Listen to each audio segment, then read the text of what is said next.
I think that I was really blessed with the personality of being skeptical, like as young as I was, to just be like, I know that my parents are saying that this is a good marker of success or good things, but they're not really explaining to me why that matters. And because they can't give me a good explanation, then I don't believe in that anymore. I think that a healthy dose of skepticism towards like public markers of success is really important, because everyone wants to tell you about things that are working. No one tells you about the things that are not working. Or what they lost And to the get price- there. Yeah.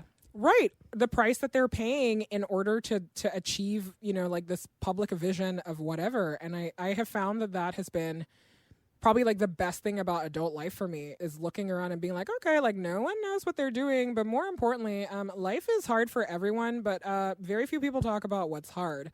And when I'm going through my, like I'm like, I don't feel good about this, or I'm feeling really stretched thin or whatever. One image that like occurs to me over and over and over again is I think of my life as like a candle next to a box of matches. And I always ask myself, I'm like, do you want to be the candle or do you want to be the matches?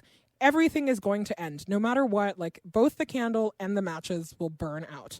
And I'm like, the matchbook looks like it's big and there's a lot here, but the lifespan of a match is like 5 seconds max.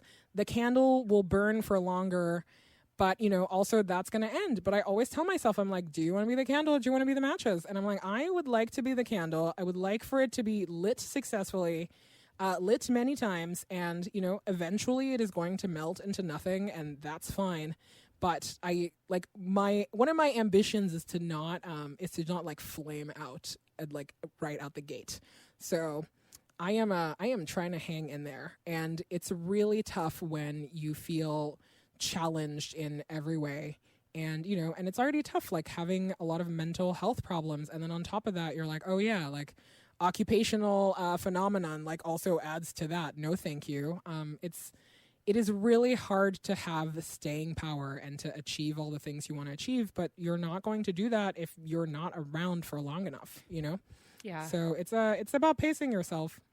And I do think that for me, it takes a lot of reflection and also a real grounding in myself to make the kinds of decisions that support that, right? Like, like when I hear you say that metaphor about the candle and the match, I'm like, yes. But in the day to day, sometimes that looks like doing things that I really don't want to do. Like, saying no to something that might seem like in the short term a good opportunity, but even though I know I don't have the capacity, right? Like something like that is like a perfect example of like, yeah, it all sounds well and good to say that this is what I want, but in reality, setting the kinds of boundaries that are required for this is like not always easy. People really expect a kind of give it 110%. You're always on, you're always responsive. And I think especially for people who are socialized to want people to like them, socialized to really bend over backward to accommodate, like I'm talking about people who are like socialized as women, by and large, it can be really difficult to say like, no, actually what this gets is 70% right now and that's okay. Or actually, no, I'm not going to be doing this thing that is optional that everyone else is doing. I'm not going to be pushed into that. I'm going to, set a boundary. And I think that